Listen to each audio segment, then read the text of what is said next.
माननीय नानाभाऊ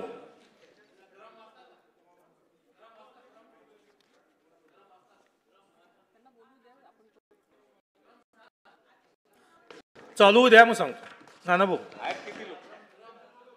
अध्यक्ष महाराज, 2025-2026 या वर्षाच्या पुरवणी मागण्यावर चर्चा करण्यासाठी आणि त्याला विरोध करण्यासाठी पण उभा या ठिकाणी मी अध्यक्ष महाराज. तर एक नवीन पायंडा या महाविकास महायुतीनं काय झालं, ते एकनाथ शिंदे साहेब महाविकास आघाडीत होते ना, अजित पवार होतेत ना, त्याच्यामुळे झालं. मला तेच येतं, ते तिकडे पाहिलं की मला वाटतं की असा भास होतो. त्याच्यामुळे महायुतीच्या सरकारने एक नवीन पायंडा या महाराष्ट्रात आणलेला आहे. अध्यक्ष महाराज, आपलं राज्य प्रगत राज्य आहे. आपलं राज्य देशातल्या सगळ्या राज्यापेक्षा एक आगळेवेगळे राज्य आहे आणि आपण खर्चावर मर्यादा ठेवून विकासाच्या कामावर लक्ष घालणारं हे राज्य, अशा पद्धतीचं या राज्याची ख्याती होती. अध्यक्ष महाराज, आपण आता 57,800 समथिंग कोटी रुपयाचं ही पुरवणी मागणी या ठिकाणी पहिल्याच दिवशी या सरकारने मांडली. अध्यक्ष महाराज, एक गोष्ट मी आपल्याला सांगतोय, मी अर्थशास्त्री नाही आहे. अर्थशास्त्री आमचे मुनगंटीवार साहेब आहेतच तिकडे समोर, म्हणजे तुम्ही हे होतात ना अर्थमंत्री म्हणून, त्यामुळे 5 वर्ष सलग 5 बजेट आपण मांडलेलं आहात. त्यामुळे अध्यक्ष महाराज, मार्चमध्ये आपला बजेट आला आणि मार्चमधल्या बजेटच्या नंतर 3 महिन्यानंतर आपण 57,000 कोटीच्या वर पुरवणी मागण्या मांडतो आहे. याचा अर्थच असा जातो की हे राज्य आता दिवाळा या राज्याचं निघालेलं आहे. या राज्यामध्ये आर्थिक समतोल कुठेही नाही, आर्थिक नियोजन नाही, पैसे खर्च करण्याचं कुठलंही तारतम्य नाही. पैसे विकासाच्या कामावर खर्च करण्यापेक्षा काही मुठभर लोकांवर कसं खर्च करता येईल या पद्धतीचं धोरण या सरकारचं चालते आहे. कोणी म्हटलं आमचं ए गँगला विरोध आहे, आमचा ए गँगला विरोध आहे. डी गँग होती पहिले, आपण मुद्दाहून बोललात म्हणून, पहिले डी गँग होती मुंबईत, आता ए गँग आली आणि त्याच्यामुळे मुठभर लोकांसाठी हे सरकार चालतंय का, अशा पद्धतीचं एक आता या राज्याच्या जनतेला वाटायला लागला. ते आताच आपले उपमुख्यमंत्री महोदय म्हणाले की लाडक्या बहिणीच्या बद्दलचा विरोध आहे का. अध्यक्ष महाराज, आम्हाला बिलकुल अजिबात नाही. आम्ही आमच्या जाहीरनाम्यात लिहिलं होतं की आमचं सरकार आलं तर आम्ही 3100 रुपये आम्ही लाडक्या बहिणीला देऊ, अशा पद्धतीचं आमच्या जाहीरनाम्यात लिहिलं होतं. यांनी सांगितलं होतं की 2100 रुपये देऊ. 2100 रुपये देण्याच्या जागी हे 1500च्या पेक्षा आता 500वर आले. यांनी वेगळ्या वेगळ्या काही त्याच्यात सांगितलं की इतका लाभ भेटलेला आहे, तो लाभ भेटलेला आहे. पहिले काय या सरकारला दिसलं नव्हतं, हे सरकारमध्येच होते. ज्यावेळेस यांनी घोषणा केली 1500 रुपयाची, त्यावेळेस हे सरकारमध्येच होते. तेच वित्तमंत्री होते, ते आता एकनाथ शिंदे साहेब मुख्यमंत्री होते आणि फडणवीस साहेब उपमुख्यमंत्री होते. मग तुम्ही सत्तेत असताना तुम्हाला राज्याच्या तिजोरीत काय भार पडणार आहे काय नाही, मग तुम्ही 1500 रुपये दिलेत, 1500च्या जागी आता 500वर का आलेत. आमच्या लाडक्या बहिणीला तुम्ही 2100 रुपयेच दिले पाहिजेत, हे मागणी आमची आहे या ठिकाणी अध्यक्ष महाराज. आणि म्हणून एकनाथ शिंदे साहेबांनी बसून जे बोललं त्याला आमची भूमिका मी मांडली अध्यक्ष महाराज.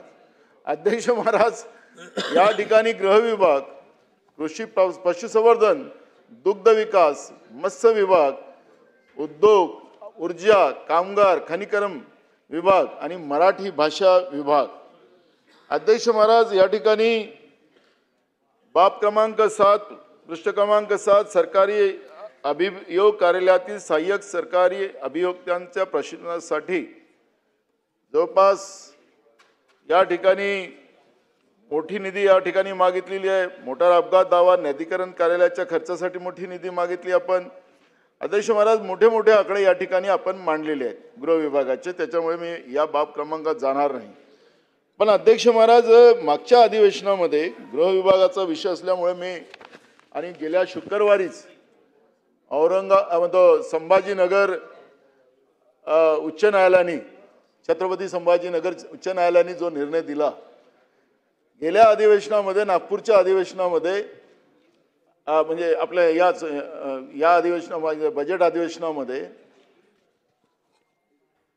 नाही त्याला नागपूरच्या अधिवेशनामध्ये सोमनाथ सूर्यवंशी प्रकरणाचा एक विषय परभणी जिल्ह्यातला निघाला अध्यक्ष महाराज आणि त्याच्यामध्ये अध्यक्ष महाराज जे गृहमंत्र्यांनी विशेष करून राज्याच्या मुख्यमंत्र्यांनी उत्तर दिलं होतं की या सोमनाथ सूर्यवंशीचं जो मृत्यू झालेला होता हा फुफ्फुसाच्या आजाराने त्या कस्टडीमध्ये झाला अशा पद्धतीचं उत्तर दिलं होतं अध्यक्ष महाराज ते उत्तर आल्यानंतर ठीक आहे तर राज्याच्या मुख्यमंत्र्यांनी राज्याच्या गृहमंत्र्यांनी उत्तर दिलं ते सभागृहाने मान्य केलं त्यांना जे माहिती असेल त्या माहितीच्या आधारावर त्यांनी दिलं पण आम्ही सांगत होतो अध्यक्ष महाराज पोलिसांच्या मारहाणीमुळे त्या सोमनाथ सूर्यवंशीचा मृत्यू झालेला आहे हे आम्ही सांगत होतो पण मुख्यमंत्र्यांनी सांगितलं आणि त्याच्यामुळे मग आता ते प्रकरण गेलं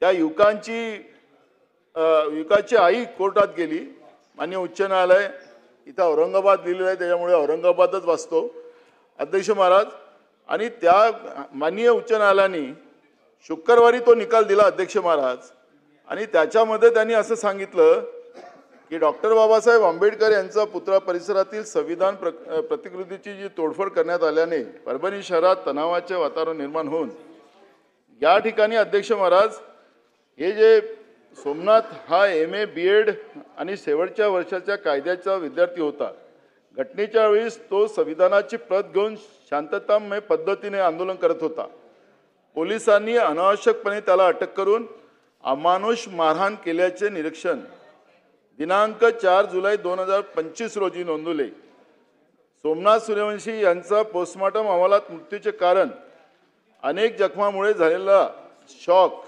आणि शरीरावर 24 दृश्य जखमा व अंतर्गत इजा स्पष्ट होऊन गंभीर मानवाधिकार उल्लंघन आणि पोलिसांकडून मारहाणीचे पुरावे असून तरी FIR दाखल केला नव्हता ही बाब मान्य न्यायालयाच्या निदर्शनास आली अध्यक्ष महाराज सोमनाथ सूर्यवंशीच्या मृत्यूमागे पोलीस मारहाणीचीच गंभीर संशय न्यायालयाने मान्य केलेला अध्यक्ष महाराज आणि पोलिसांना 8 दिवसाच्या आत पोलिसांवर गुन्हे दाखल करण्याचं त्या ठिकाणी आदेश मान्य उच्च न्यायालयाने त्या ठिकाणी दिलेला अध्यक्ष महाराज अध्यक्ष महाराज त्या ठिकाणी अत्यंत गंभीर बाब असून न्यायालयाने असं सांगितलं की ही अत्यंत गंभीर बाब आहे पोलिसांचं प्रचंड मारहाणीमुळे सोमनाथ सूर्यवंशी यांचा मृत्यू झाल्याचं स्पष्ट झालेलं आहे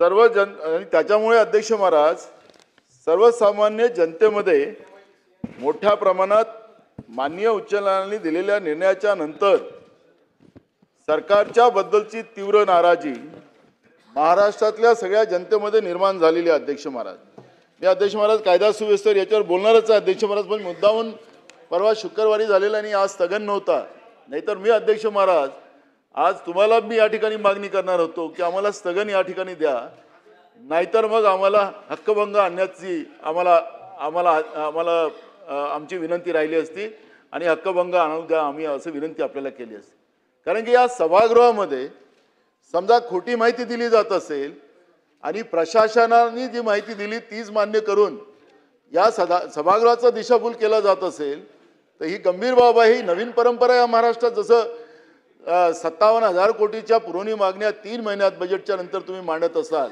तर जसं हे नवीन परंपरा आणली तसं या सभागृहामध्ये खोटी माहिती देण्याचं काम होत असेल ती गंभीर बाब आहे अध्यक्ष महाराज आणि म्हणून आम्हाला त्याच्यावर खऱ्या अर्थानं हक्कभंगच आणावं असं आम्हाला वाटतं अध्यक्ष महाराज आणि मी रेग्युलर सभागृहातही माननीय अध्यक्षाला ही विनंती आम्ही करणारच अध्यक्ष महाराज कारण की मी त्यावेळेसही सांगत होतो की मुंबईत बसलेल्या DG ऑफिसमधून हे आदेश गेले होते का परभणीच्या SP ला त्या भागाच्या IG ला आणि इतकी अमानुषपणे त्या ठिकाणी मारहाण केली लोकांच्या घरात जाऊन मारलं महिलांना मारपीट केली मी सरकारवर एकदम आरोप करत नाही मग समजा त्यांचं या मुंबईच्या DG ऑफिसमध्ये बसलेली जी व्यवस्था आहे त्याला अगर सरकार वाचवायला निघत असेल तर मग आम्ही सरकारचा हात असं म्हणू पण अजून ती गोष्ट पुढे आलेली नाही पण अध्यक्ष महाराज, या पद्धतीने या महाराष्ट्रामध्ये आपण जनतेवर अमानुष त्याच्यावर पोलिसांच्या माध्यमातून त्यांच्यावर मारपीट कराल आणि त्या जनतेच्या पैशाची उधळपट्टी करायला तुम्हाला लोकांनी या ठिकाणी बसवलं का? हा प्रश्न बाब क्रमांक सांगितलं, तुम्ही ऐकत नाही महाराज. ओ महाराज, हा पुरवणी मागणीवरच. पण अध्यक्ष महाराज, हा जनतेचा पैसा आहे. हे काही तुमच्या घरचे पैसे नाही, या सरकारचे, हे जनतेचे पैसे आहेत. जनतेच्या पैशाचा सदुपयोग व्हावा मंत्री महोदय, आणि तो बरोबर व्हावा त्याच्यासाठी पोलिसांचा वापर करून जनतेवर मारपीट करायसाठी हे पैसे नाही आहेत. मी म्हणून त्याच्यावर आहे, त्याच्यामुळे मी त्याच्यावरच आहो. मी काही अजून पुरवणी मागण्यावरच आहो, मी काही गेलो नाही. पण या पैशाचं तुम्ही ज्या पद्धतीनं पोलिसांची दंडुकशाही वापरून लोकांमध्ये जे भीती निर्माण करतात, त्याचा जीव घेतात, त्याच्यासाठी हे पैसे नाही आहेत. हजारो कोटी रुपयाची मागणी तुमची इथं आलेली आहे. हे जनतेचे पैसे आहेत, तुमच्या सरकारच्या घरचे पैसे नाही आहेत. आणि म्हणून ह्या पैशाचा सदुपयोग व्हावा हे प्रश्न आता माननीय हायकोर्टाने काल निकाल दिलेला आहे, शुक्रवारी. म्हणून हा प्रश्न या ठिकाणी निर्माण झालेला आहे. त्याच्यामुळे हे जे प्रश्न आहेत ही गंभीर आहे. सरकारने काय तुम्हाला पैसे लुटायसाठी इथं बसवलं नाही आहे, त्याच्यावर लाठीचार्ज करायला नाही बसवलेलं आहे, पैशाची उधळपट्टी करायला नाही बसवलेलं आहे, पैशाची उधळपट्टी करायला नाही बसवलेलं आहे. आणि त्याच्यामुळे सचिन वाजेवर येऊ का त्याच्यावर? सागर, त्याच्यावरही येतो. हरेन वगैरे सगळं मला माहिती आहे. हे ते कुठून आली ती जिलेटिंग ते पण मला माहिती आहे. त्यामुळे मग त्याच्यावर जायचं तर त्याच्यावरही जातो. पण मी मुद्दाहून तुम्हाला या ठिकाणी सांगतो की कायदा. नानाभाऊ, इकडे बघून बोला, माझ्याकडे बघून बोला. आता आपण सन्माननीय सदस्यांना विनंती आहे, खाली बसून बोलू नका. नानाभाऊ आपण बोला. नानाभाऊ आपण कंटिन्यू करा.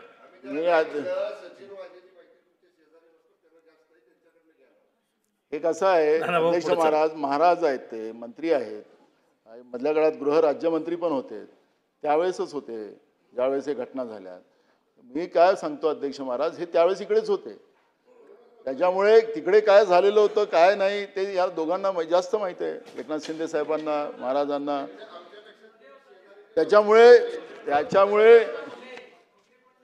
त्याच्यामुळे वॉशिंग मशीन मध्ये गेले ते आता. त्याच्यामुळे मी आता काय बोलणार अध्यक्ष महाराज? वॉशिंग मशीन मध्ये गेलेत अध्यक्ष महाराज ते लोक सगळे. त्यामुळे मी आता त्याच्यावर काही फार जाणार नाही. पण एक गोष्ट लक्षात ठेवली पाहिजे, सुधीर भाऊ फार शांततेनं कान देऊन ऐकतात आहेत, त्याच्यामुळे मी त्यांच्याकडे जात नाही. पण अध्यक्ष महाराज, एक गोष्ट या ठिकाणी, आता हे पैसे आपण पोलिसांवर खर्च करण्यासाठी घेतात अध्यक्ष महाराज. अध्यक्ष महाराज, आता पोलिसांच्या जागा मोठ्या प्रमाणात खाली आहेत. मी परवा पण बोललो की अनेक आमदारांना अजूनही Y+ सिक्युरिटी आहे. आता Y+ काढलं, एक नवीन अजून नवीन आयात केलं की ज्या आमदाराला नाही त्याला एक पायलट गाडी दिली जाते आजकाल. पुढं एक नवीन संशोधन आता प्रत्येक आता राज्यामध्ये सत्ता पक्षाच्या आमदारासाठी दिलेलं आहे. आखरी हे पैसे कोणाचे आहेत अध्यक्ष महाराज? पैसे कोणाचे आहेत? हे जनतेचे पैसे आहेत. आमदाराला आता प्रत्येक आमदारांनाच आता पायलट गाडी दिलेली आहे का आपण, की Y+ दिलेली आहे या महाराष्ट्रामध्ये? कुठला त्यांना थ्रेट आहे काय? एकदा या पटलावर ठेवा ना अध्यक्ष महाराज. हे पैसे घेतात ना तुम्ही जनतेचे, उधळपट्टी चाललेली आहे ना, तर हिशोब दिला पाहिजे ना राज्याच्या जनतेला. तुम्ही आमदारांना जे Y+ सिक्युरिटी दिलेली आहे, त्याला पायलट गाडी दिलेली आहे, हे कशासाठी दिलेली आहे? ठीक आहे, 1 पोलीस 2 पोलीस आजकाल काही लोक ठेवतात, तो भाग नाही. पण या पद्धतीनं डिझेलचा खर्च, कारण की आता पोलीस खात्यांच्या अनेक पोलीस स्टेशनचं ते पेट्रोल पंपावरचे ते डिझेल पंप ते पैसे, आता त्याला डिझेल पण भरायला तयार नाही, कारण पैसेच दिले नाही, थकीत झालेले आहेत. आणि म्हणून या सगळ्या प्रश्नावर जेव्हा या ठिकाणी आपण पाहतोय अध्यक्ष महाराज, तर या ठिकाणी पोलिसांचं मोठ्या प्रमाणात आज भरती नसल्यामुळे, आणि एक गोष्ट या ठिकाणी अध्यक्ष महाराज लक्षात येतं, मी अनेकदा सांगितलं की आपल्या राज्याच्या DG ज्या आहेत रश्मी शुक्ला यांना 2 वर्षाचं एक्सटेन्शन दिलं. परवा मी राज्यमंत्री आमचे बोयर साहेब त्यांच्याबरोबर कुठला एक फोटो सेशन चाललेलं होतं, त्यावेळेस ते DG यांच्या बाजूला बसलेले होते. त्यांचा फोटो पाहिला, त्या आजारी दिसल्यात मला एकदमच. ड्रेसच दिसत होता, त्यांचं शरीर दिसत नव्हतं. त्यामुळे अध्यक्ष महाराज आखरी कशासाठी एक्सटेन्शन दिलं गेलं? का आपल्या राज्यामध्ये त्यांच्यापेक्षा चांगले अधिकारी नाही आहेत का? कशासाठी त्यांनाच दिलं? आणि मग राज्यामध्ये कायदा सुव्यवस्थेची काय परिस्थिती आहे? पुण्यामध्ये काल महात्मा गांधींच्या पुतळ्यावर, आणि तोही भगवा रंगाला अपमान करण्यासाठी तो माणूस तो घालून चढला आणि कोयता हातात ठेवला आणि कोयत्याने महात्मा गांधीच्या प्रतिमेला त्या ठिकाणी तोडण्याचा प्रयत्न करताना एक फोटो मी आता पाहिलेला आहे. अध्यक्ष महाराज महाराष्ट्रामध्ये कायदा सुव्यवस्था वारीमध्ये आपण आता पांडुरंगच आपण तिथलेच प्रतिनिधित्व करतात. अध्यक्ष महाराज आता वारीमध्ये सुद्धा कोयता गँगवाले घुसतात आणि महिलांवर अत्याचार करताना आपण पाहिलेलं आहे. राज्यामध्ये कायदा सुव्यवस्था राहिलं का? आखरी हे पैसे कशासाठी खर्च करतायत? लोकांच्या सुरक्षेसाठी आपण खर्च करतोय अध्यक्ष महाराज, जनतेचे पैसे आहेत. आणि मग हे सगळे पैसे खर्च करत असताना महाराष्ट्रामध्ये कायदा सुव्यवस्था राहिला का? हा एक प्रश्न या ठिकाणी निर्माण झालेला आहे. अशा अनेक उदाहरण आपण जेव्हा कायदा सुव्यवस्था देऊ त्यावेळेस चांगलं पोस्टमॉर्टम करू अध्यक्ष महाराज. पण मूळ प्रश्न आहे की या पैशाचा वापर हा जनतेच्या हितासाठी व्हावा आणि हे जे उधळपट्टी आपण लोकांनी चालवलेली आहे जनतेच्या पैशाची, ही थांबवली पाहिजे.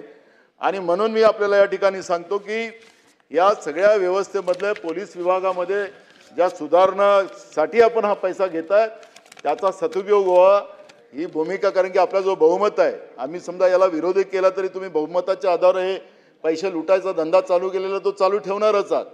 त्याच्यामुळे या पैशाचा सदुपयोग व्हावा ही भूमिका या ठिकाणी मी अध्यक्ष महाराज मांडतोय. कृषी पशुसंवर्धन दुग्ध व्यवसाय विकास मत्स्य व्यवसाय विभाग. अध्यक्ष महाराज याही विभागात आपण पाहिलं की कर्मचाऱ्यांची पदं भरली गेली नाहीत. लाखो पदं भरली. आज सकाळीच मुख्यमंत्री महोदय सांगत होते.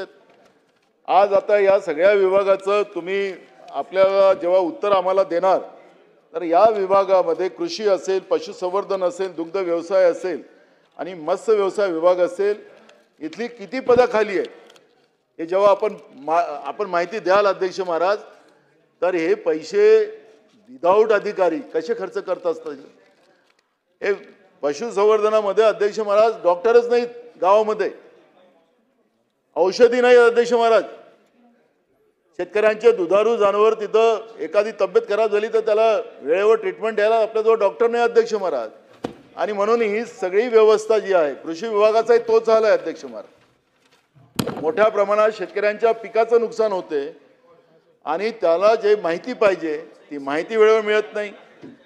आणि या कृषी विभागाच्या माध्यमातून एक गोष्ट आपल्याला पाहायला मिळते अध्यक्ष महाराज. आता हंगाम सुरू आहे. आता तिथं स्टाफ कमी असल्यामुळे कृषी विभागामध्ये या ठिकाणी जे लिंकिंगच्या नावानं खत असेल, कीटकनाशक असेल, याच्यामध्ये जे लूट चाललेली आहे त्याच्यामध्ये शेतकऱ्यांची लूट जेव्हा चालते त्या ठिकाणी यांचा जो स्टाफ नसल्यामुळे मोठ्या प्रमाणात या लिंकिंगच्या नावाने मोठ्या कंपन्या कृषी केंद्राच्या माध्यमातून शेतकऱ्याला लुटताना आपण पाहतोय महाराष्ट्रात अध्यक्ष महाराज. आणि म्हणून शेतकऱ्यांच्या भावना अशा झाल्या की आमचा वाली कोणीच नाही. ना निसर्ग आम्हाला साथ देत, ना सरकार साथ देत. आणि त्याच्यामुळे मोठ्या प्रमाणात महाराष्ट्रामध्ये शेतकऱ्यांच्या आत्महत्या होताना आपण पाहतोय. दुग्ध व्यवसायाची तर फारच परिस्थिती गंभीर आहे अध्यक्ष महाराज. आज 30 रुपये लिटर दुधाचा भाव आहे आणि 30 रुपये लिटरच्या भावाचं दूध परवडत नाही. कमीत कमी 50 रुपये तरी पर लिटर शेतकऱ्यांच्या दुधाला, शेतकऱ्यांच्या गाई म्हशीच्या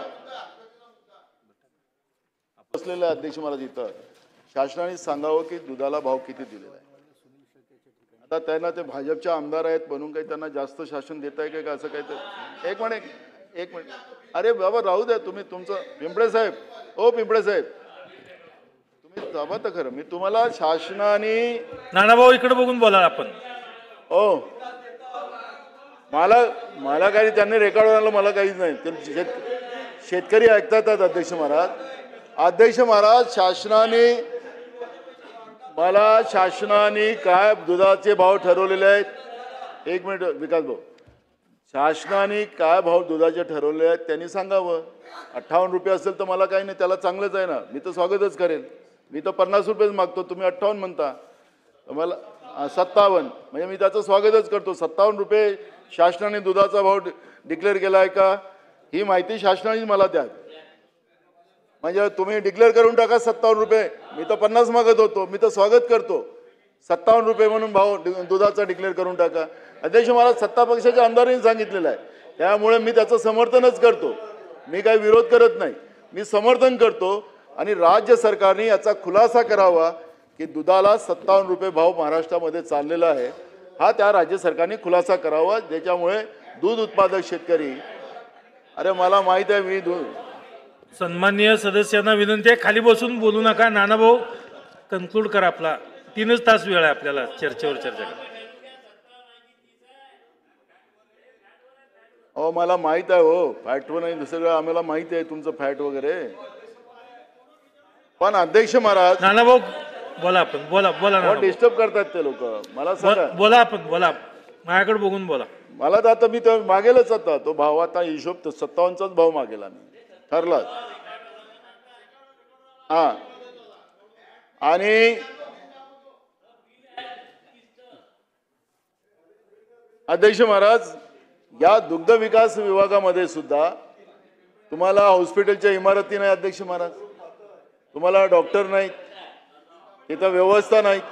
या सगळ्याच्या सगळ्या व्यवस्था त्या ठिकाणी दुरुस्त करून द्यावी ही मागणी आहे.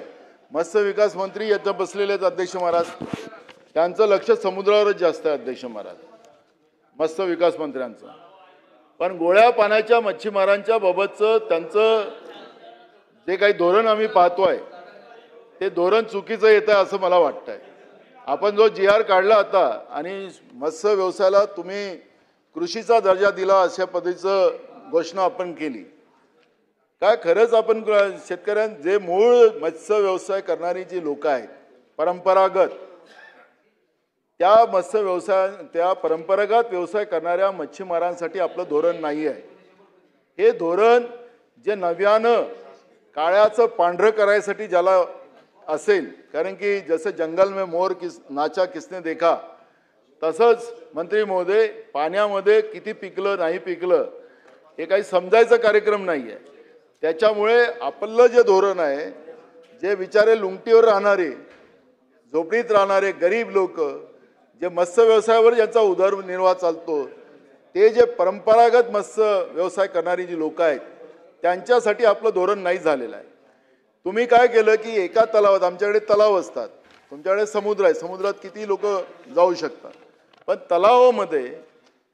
तलावामध्ये तुम्ही ज्या संस्था असतात त्या संस्थांना तुम्ही आता त्याचं किती संस्था होऊ शकतात. 250 हेक्टरचा तलाव असेल तर 4 संस्था करू शकता, 5 संस्था करू शकता. तर मग आता बीज टाकायचं असेल, 4-5 लोकांनी कॉन्ट्रॅक्ट त्यांना मिळाला, कॉम्पिटिशन तुम्ही त्यांच्यात आपसात लावताय, तर त्याच्यामध्ये आणि त्याला काही तुम्ही म्हटलेलं नाही, तुम्ही ज्या सोसायट्या बनवत असताना का हा याच्यात परंपरागत मच्छीमार असावा, कोणी पण संस्था बनवू शकतं. आणि त्याच्यामुळे जे काही मोठी लोक आहेत ज्यांचा या व्यवसायाशी काही संबंध नाही, जसं ते केस कापणारी जी व्यवस्था असते त्याला आता जे ओरिजिनल नावी लोक राहिले नाहीत, त्याला आता कोणीतरी मोठी लोक आलीत आणि त्यांच्याकडे ते नोकरी म्हणून काम करतात. तशासारखं या मत्स्य व्यवसायामध्ये सुद्धा तुम्ही जो GR काढला, त्याला शेतीचा दर्जा दिला, त्याच्यामध्ये परंपरागत मच्छीमारांना तुम्ही तिथं बायकॉट केलेलं आहे आणि त्याच्याजवळ तेवढा पैसा नाही आहे, त्या कॉम्पिटिशनमध्ये टिकू शकणार नाही. आणि म्हणून जो तुम्ही GR काढलेला आहे त्याच्यात बदल करा, त्याला शेतीचा दर्जा द्या, त्याचं स्वागत आम्ही करू. पण त्या परंपरागत मच्छीमारांना तुम्ही संपवू नका, ही माझी आपल्याला आग्रहाची विनंती आहे. आणि मला विश्वास आहे की तुम्ही काय एकदम तडफदार आता नवीन रक्ताचे आहात, त्यामुळे माझी सूचनेला तुम्ही मान्य करून परंपरागत मच्छीमारांना त्या GR मध्ये कसा न्याय देता येईल त्या पद्धतीचं मी तुम्हाला सांगितलं होतं धोरण याच्या पहिले, की तुम्ही आम्हाला एकदा बसवा. आम्ही नाही आहोत त्या समाजातले, पण त्या व्यवसायाबद्दलचं गावातले जे मच्छीमार आहेत त्यांच्याबद्दलचं त्यांचं दुःख मला माहिती आहे. आणि मी जेव्हापासून या सभागृहात आलो तेव्हापासूनचं गोड्या पाण्याच्या मच्छीमारांची त्याच्यासाठी लढाई लढत राहिलो, त्यांना न्याय देत राहिलो.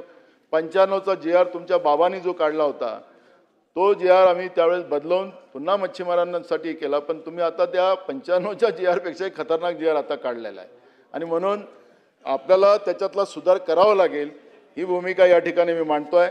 अध्यक्ष महाराज, उद्योग आणि ऊर्जा विभाग, ऊर्जा कामगार आणि खनिकर्म विभाग. अध्यक्ष महाराज, उद्योग विभागात तर आता काही सांगायचं कार्यक्रम नाही, उद्योग मंत्री नाही आहेत इथं, ते उद्योगाला बाहेर गेले असतील.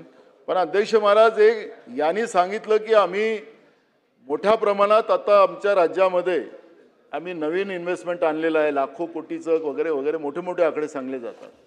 पण अध्यक्ष महाराज, हे कुठं आहेत? हे उद्योग कुठं आहेत? कुठं लागलेले आहेत? किती लोकांना नोकऱ्या आपण दिल्यात? किती मॅनपॉवर तिथं आम्ही लावलं? महाराष्ट्र आता हे राज्य बेरोजगारांचं राज्य असं या राज्याची नोंद होत आहे. बेरोजगार लोक आता, मुलं मुली आता आत्महत्या करतात, हाताला काम नाही. आणि म्हणून आम्ही विदेशात जाऊनही सुद्धा राज्यामध्ये इन्व्हेस्टमेंट आणू शकलो नाही. आणि आपल्याच राज्यातले उद्योगपती घेऊन जायचे आणि त्यांना सांगायचं तुम्ही हे करा ते करा. आणि आपण आता गडचिरोलीला जोरात करतोय. त्या गडचिरोलीमधली व्यथा फार खतरनाक आहे अध्यक्ष महाराज, त्याच्यावरचं एक वेगळी चर्चा आम्ही मागणार आहोत. त्याच्यात सुधीर भाऊ पण आमच्यासोबत राहतील गडचिरोलीच्या याच्यामध्ये. गडचिरोलीच्या विकासाबद्दल आपली दोघांची भूमिका सारखीच राहणार आहे, त्यामुळे आपण मांडूच दोघे जण मिळून ते. पण अध्यक्ष महाराज, गडचिरोली हा जो विषय आहे त्याला एक वेगळं आता, कारण की गडचिरोलीचं जे वस्तुस्थिती आहे त्यातलं नेचर आहे. आता फॉरेस्टचं तर गणेश नाईक साहेब वनमंत्री, आता तर गडचिरोलीमध्ये, कारण की राज्यामध्ये सगळीकडे वनाच्या, तुमच्याकडे कंदवन, आमच्याकडे झुडपी जंगल, या सगळ्यांना विकासाच्या कामाला लोकांच्या व्यक्तिगत असतील, झोपडी असेल, गरीब लोकांचा त्याला विरोध आहे.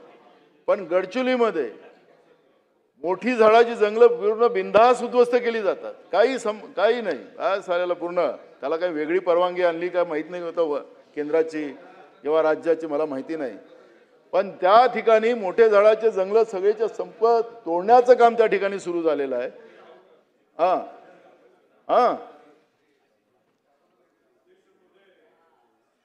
ज्येष्ठ सदस्य नानाभाऊ पटोले यांनी सांगितल्याप्रमाणे यावर्षी गडचिरोलीमध्ये 1 कोटी झाडं लावण्याचा निर्णय माननीय मुख्यमंत्र्यांनी घेतला. आणि मंत्रिमंडळाच्या बैठकीमध्ये या 5 वर्षामध्ये 250 कोटी झाडं लावण्याचा निर्णय झालेला आहे आणि त्याचं नियोजन अतिशय उत्कृष्ट झालेलं आहे. आणि म्हणून नानाभाऊंची जी चिंता आहे की निश्चितपणे मिटवली जाईल.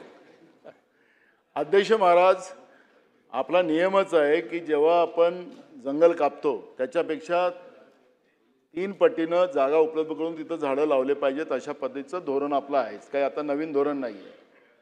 पण गडचिरोलीमध्येच सगळे काही धरणासाठी नाही, तुम्ही खनिकर्मासाठी आणि तिथं मोठ्या प्रमाणात आता स्टील हब त्या ठिकाणी तयार करायला निघालेले आहेत.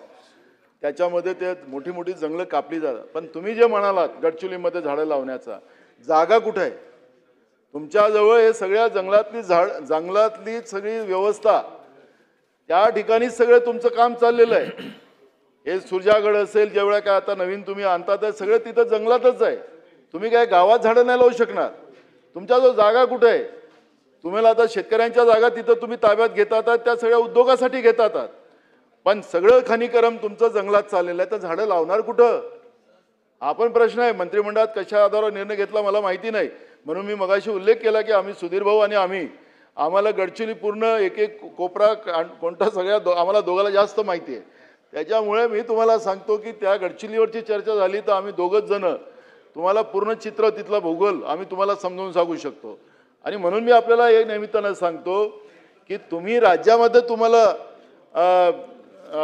तुम्हाला याच्यामध्ये या उद्योगांसाठी, या विकासासाठी वन कायदा आडवा येतो, पण गडचिरोलीसाठी कायदा आडवा येत नाही, हा त्या ठिकाणी महत्त्वाचा आहे. अध्यक्ष महाराज साहेब आपल्यासाठी मोकळे आहे, मुंबईचे आहेत आपण. तर अध्यक्ष महाराज, नानाभाऊ इकडे बघून बोला. अध्यक्ष चर्चा महाराज, चालू होती. ऊर्जा विभागाचं तर धमाल आहे अध्यक्ष महाराज, धमाल. ऊर्जा विभागाचं त्याच्यासाठी आमचे मित्र आशिषजी पण मला सहकार्य करतील ऊर्जा विभागासाठी. अध्यक्ष महाराज, ऊर्जा विभागात तर धमाल आहे. 47,000 अर्ज सौर पंपासाठी राज्याच्या शेतकऱ्यांनी दिलेले. आता तर अध्यक्ष महाराज ते तर झालेच नाही, आता या सरकारने नवीन धोरण काढलं की प्रत्येक जिल्ह्याला एक आता सौर ऊर्जाचे ते कॉन्ट्रॅक्टर जे आहेत ते कंपन्या, कॉन्ट्रॅक्टर नाही कंपन्या, त्याला डेप्यूट केलं आणि फक्त त्या शेतकऱ्यांना सांगतात की इथंच भरलं पाहिजे, तुम्हाला दुसरीकडे नाही, त्याला चॉईस नाही. अध्यक्ष महाराज 47,000 तर गेल्या 6 महिने 7 महिन्यापासून कनेक्शन तर दिलेच नाही. पण आताही तुम्ही जे अर्ज करायला निघालेत काही पर्याय नाही शेतकऱ्यांना. मी तर तुम्हाला सांगतो की ऊर्जा विभागाने धोरण बदलत असताना आशिष आमच्या मित्राला सांगा तुम्ही शेतकऱ्यांचं पाप अंगावर घेतात या सौर ऊर्जेच्या या चक्करमध्ये. तुम्हाला लगेच तो सौर ऊर्जा तुम्ही निर्माण करा आणि तुम्ही ग्रीडमध्ये टाका, पण शेतकऱ्यांना ही जी कंपल्सरी आपण केलेली आहे सौर ऊर्जेची ती थांबवा. तुम्हाला शेतकऱ्यांच्या शेतीमध्ये तो उपयोगाचा नाही आहे. ते कुठं आहे, कापसा गिपसामध्ये आहे, ते पिंपळे त्या दिवशी पण उभे झाले. आमचं मत आहे, आम्ही धान उत्पादक शेतकरी आहोत, आम्हाला ते नाही जमत. शेतकऱ्यांना शेतीचं पीक काढताच येत नाही आणि शेतकऱ्यांचा हायबाब तुम्ही घेऊ नका.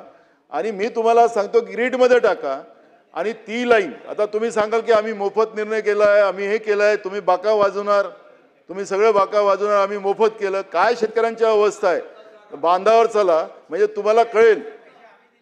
पण ते अरे मी काय म्हणतो, मदतीचं काय फुकट देता म्हणून त्यांना मारायसाठी देता का? हो मी ते सांगत आहे. कोणती वाली योजना? सौर ऊर्जा काय? अहो आता चांगला मुद्दा काढला तुम्ही. अध्यक्ष महाराज, हे या सरकारचं हेच वाक्य शेतकऱ्यांच्या जखमेवर जात. अध्यक्ष महाराज, आता उन्हाळीचा धान आमचा निघाला. अध्यक्ष महाराज, उन्हाळीचा धान निघाला, तो अजूनपर्यंत घेतला गेला नाही. शेतकऱ्यांचं त्या केंद्रावर धान ठेवलेलं आहे. बाजारात विकायला गेलं तर 700 रुपये कमी भावाने विकलं जाते आणि त्याच्यामुळे शेतकऱ्यांचा परस्पर हे पर क्विंटलला 700 रुपये नुकसान करतात आणि बोनस देतात 400 रुपये. अध्यक्ष महाराज, शेतकऱ्यांचे पैसे शेतकऱ्याला वापस करायचे म्हणजे दिलेत. जीएसटी किती लावलात तुम्ही? 18% जीएसटी लावता. नाही 18% जीएसटी लावता तुम्ही शेतकऱ्यांच्या सगळ्या व्यवस्थेवर. ट्रॅक्टर घ्या, मशीन घ्या, काय घ्या, डिझेल घ्या, पेट्रोल घ्या, औषध कीटकनाशक घ्या, 18% जीएसटी लावता. 18% शेतकऱ्याची जीएसटी माफ करा ना. शेतकऱ्यांवर लागणारी जीएसटी माफ करा. व कुठेही तुम्ही देशाचं सांगू नका, आपल्या महाराष्ट्रात सांगा. तुम्ही इकडे तिकडे बोट दाखवाल, आता केंद्रावर बोट दाखवा, केंद्रावर बोट दाखवा. नानाभाऊ इकडे बघा. अध्यक्ष महाराज, त्या मंत्र्यांना सांगा, अध्यक्ष महाराज बसून मला डिस्टर्ब करतात आहे. शेतकऱ्यांच्यावर चर्चा चालू आहे आणि ते मला डिस्टर्ब करतात. अध्यक्ष महाराज, हे शहराच्या लोकांना काय कळायला शेतकरी. अध्यक्ष महाराज, आणि म्हणून मी सांगतो की ऊर्जा विभागाने आम्हाला शेतकऱ्यांना शेतीच्या पंपाला कनेक्शन जे आहेत ते विद्युत कनेक्शनच दिले पाहिजेत, ही मागणी मी या ठिकाणी करतो. अध्यक्ष महाराज, कामगारांच्याही बद्दल अध्यक्ष महाराज मी परवा बोललो, पण खनिकर्म विभागाचं जे आहे अध्यक्ष महाराज, या सरकारने एक GR काढला, कलेक्टरला अधिकार दिले असं सांगतात. ज्या ज्या जिल्ह्यामध्ये खनिकर्मामुळे मोठ्या प्रमाणात रस्ते खराब झाले, तिथल्या सगळ्या व्यवस्था खराब झाल्यात, प्रदूषणाचं मोठ्या प्रमाणात प्रमाण वाढलं, पण अध्यक्ष महाराज त्या भागामध्ये काम होत नाही. हे सगळीच्या सगळी कामं यांना हे पैसे बाहेर बोलवतात आणि दुसरीकडे खर्च करतात. तेही धोरण या ठिकाणी स्पष्ट केलं पाहिजे. आणि मराठी भाषा याच्यावर अध्यक्ष महाराज मी एवढं म्हणेन की महाराष्ट्रामध्ये आम्हाला सगळ्यांना गर्व आहे की आमची भाषा मराठी आहे. आज मराठी भाषेला अविभाज्य दर्जा त्या ठिकाणी प्राप्त झालेला अध्यक्ष महाराज, त्याचं आम्ही कौतुकच करतो. अभिजात भाषेचा दर्जा त्या ठिकाणी आम्हाला मिळाला, त्याचं आम्ही कौतुकच करतो. पण ज्या पद्धतीनं या ठिकाणी भाषावाद करून ज्या पद्धतीनं या ठिकाणचं जे काही समतोल बिघडण्याचा प्रयत्न केला जातो आणि म्हणजे या ठिकाणी सरकारचं जे दुर्लक्ष होते आहे ते आपल्या महाराष्ट्राला भूषणावं नाही. आणि म्हणून भाषेच्या आधारावर ज्या पद्धतीनं जे विभाजनाचं कृत्य या सरकारच्या वतीने चाललेलं आहे हे सरकारने थांबवावं. आणि मी अध्यक्ष महाराज या ठिकाणी या पुरवणी मागण्याला विरोध करतो आणि माझे 2 शब्द पूर्ण करतो.